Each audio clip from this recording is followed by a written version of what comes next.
97 and 84 on the last two drives, kind of when you absolutely had to. Now that you've had a second chance to look at it, what did you think from an execution standpoint?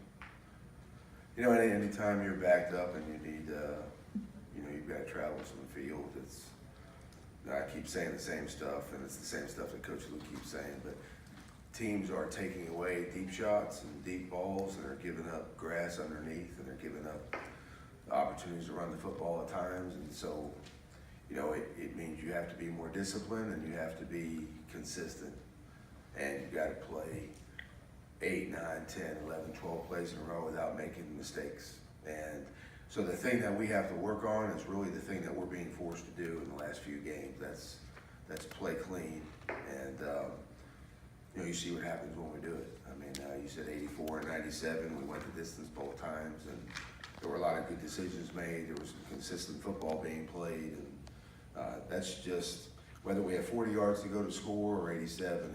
That's just what we need to do on a regular basis, and I think we're starting to get there. So I'm excited about where we're headed offensively.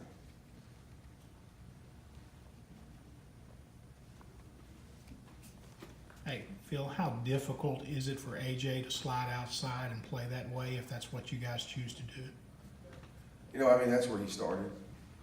So he's still going to play in the slot now. We're not. He's going to be the starting slot, and we have tremendous confidence in Braylon Sanders. But if need be, if we have to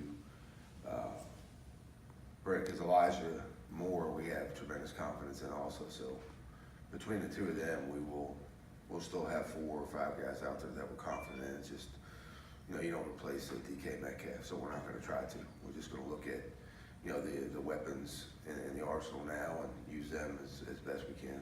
And I still feel confident that we have a receiving core that can go get the job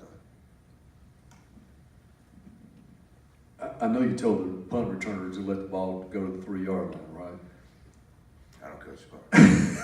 But I can guarantee you the coach that handles that didn't tell them that either. No, I'm kidding there, but on that 97-yard drive, your offensive line, kept Jordan upright, blew holes in there for the running for Scotty Phillips. Talk about your offensive line.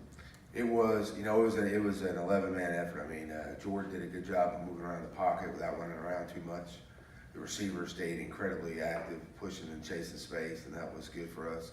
But the O-line did a really good job initiating engagement and staying on blocks. I thought, we know who we're blocking, and typically we're there. Ben Brown got beat one time earlier in the game, and it forced Jordan to have to leave the pocket. I think he wound up getting 3 yards out of the deal, but we weren't able to throw the ball down the field. On that drive, though, even on the last 2 drives, we did a really good job of moving our feet and staying in front of people and allowing Jordan to move around and make throws to second and third receivers in the process. And those are the kind of things you have to do to win a game with 2 minutes left. Coach, I know Cooley and Dawson had big games.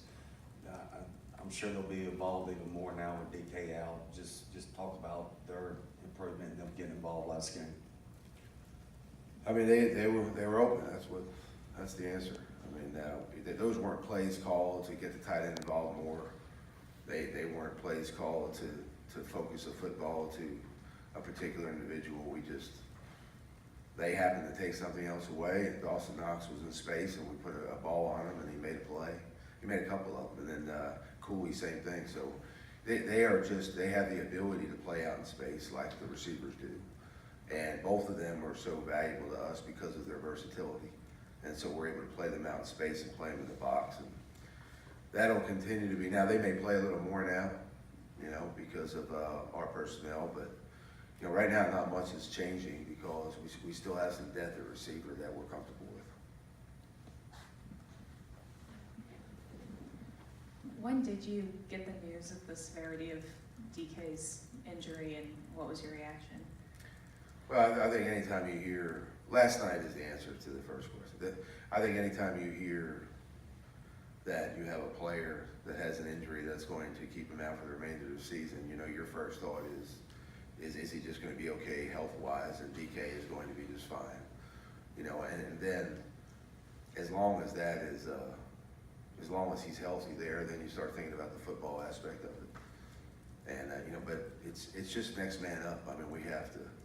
You don't replace DK. We're gonna find the next best guy and line up our best 11 and keep playing football the way we do. And I know the guys off the field and the staff are being incredibly supportive of DK.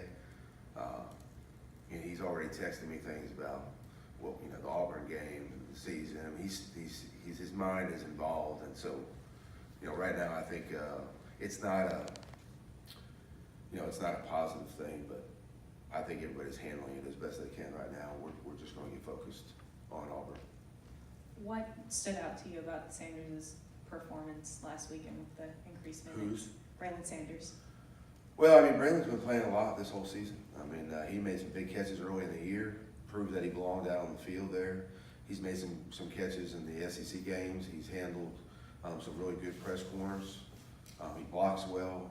He tracks the ball as well as anybody on our team when he's catching. So, you know, he may not have the that ultimate fifth gear that DK has when he gets going and he strides, but he does so many things well himself, and he has confidence in his ability. So I really, again, you don't replace DK, but I think we have a player out there that can make plays, and I'm actually excited to watch Braylon, you know, in a more of a starting